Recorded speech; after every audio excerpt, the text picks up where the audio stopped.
Oh, hi again. Now, how many letters do we have in the alphabet? We have 26. Count them if you don't believe me. Out of those letters, we can make thousands of words, millions of words. We can create new words. The same thing applies to nature, to matter. And there are a handful of elements that you will find in the periodic table. We're not going to give a lesson in chemistry here, but anyone can Google what a periodic table is. And on the periodic table, you'll find the list of those elements out of which everything is made out of. Everything, good or bad.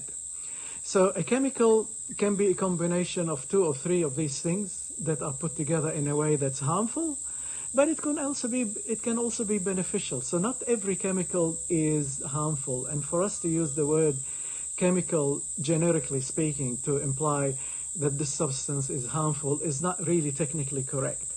I can understand, where this idea comes from, because we're inundated with toxic chemicals.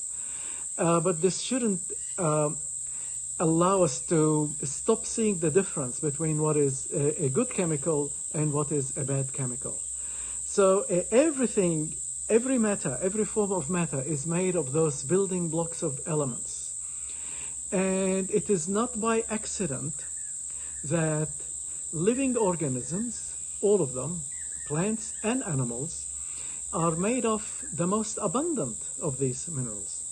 I mean, imagine if there is something that's very rare to find in nature. You'll only find it in Zimbabwe, and it's essential for life, and without it, life cannot exist on Earth. So you'll only expect to find life in Zimbabwe as a result of that.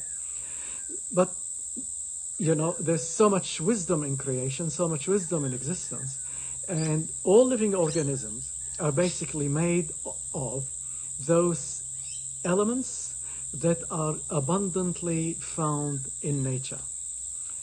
And out of roughly 100 elements, there's about 20, 25 that are found in living organisms, and these are what we call the essential elements. Now, some forms of life require, some of these elements while others don't.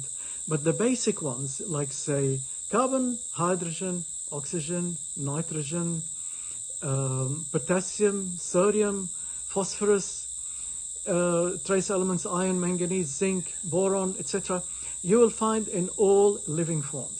In all living forms. The plants will take them up from the soil. And here's the difference. Remember in the previous episode, we talked about carbohydrates, protein, and lipids. These are 3 essential classes of food that we need. Well, guess what?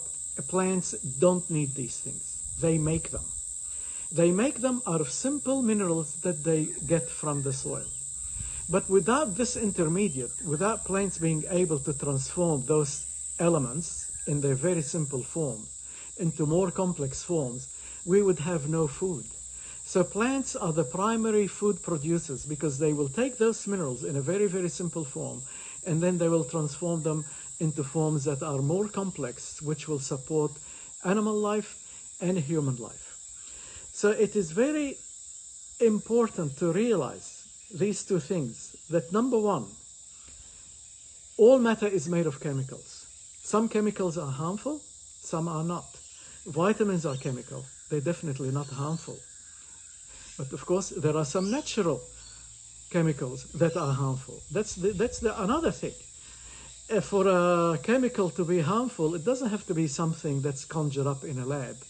It could be a naturally existing mineral. Look at arsenics, for example. Arsenic is a naturally existing mineral, and it is poisonous.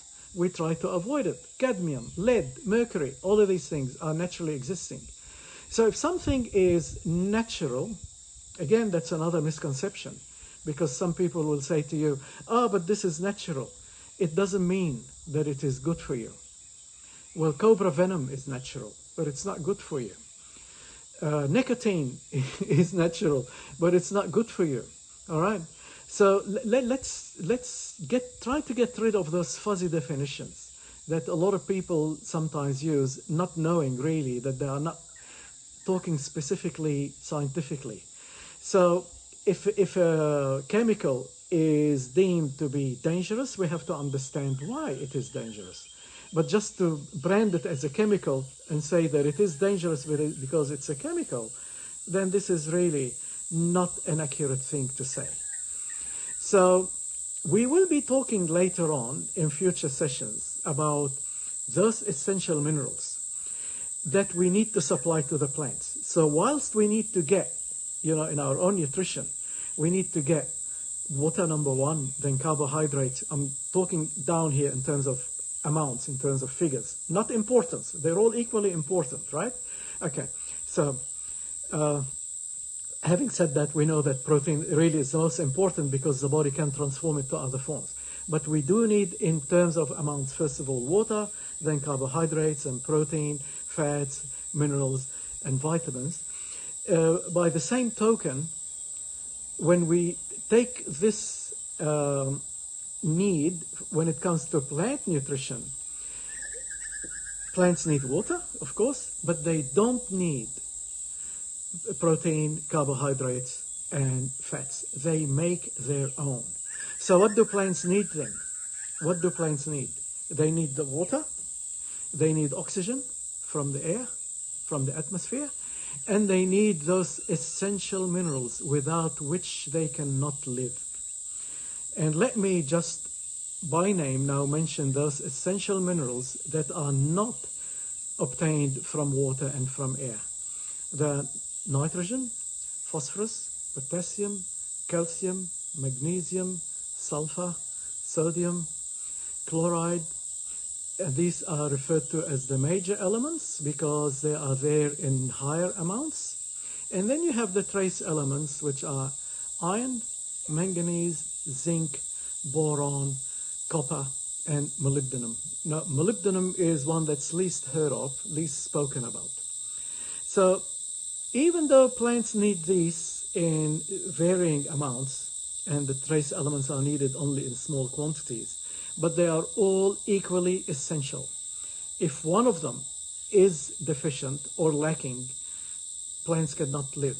And that's what defines an essential element. It is an element that is needed by plants without which it cannot perform all of its functions. So, in other words, without it, the plant will die. So, unless you are aware of those needs, those mineral needs of plants, you will not be able to grow plants successfully. And unless you know where to get them from and how to get them, you will not be able to produce food. You can't even grow flowers, even if you're doing gardening. And this is why I find that, again, a lot of the courses that are given to teach, growing and plant health and nutrition, they totally ignore this fact. Oh, this fly won't go away. They totally ignore these facts, and they totally ignore that if these minerals are deficient in the environment where the plant is growing, you have to bring them in. If you don't bring them in, the plant will suffer and die. And it's not good enough to recycle, the organic material around where these plants are growing. So in other words, if you're making your own compost from the grass you grow, from waste product that you are producing in your garden, but your garden is lacking on, let's say, essential element boron, then so will the compost. It will also be lacking on boron. So you will need to be able to identify what's in your ground, what's in your soil, and whatever is lacking, you'll have to be able to apply it. And we shall see how we do this. Thank you.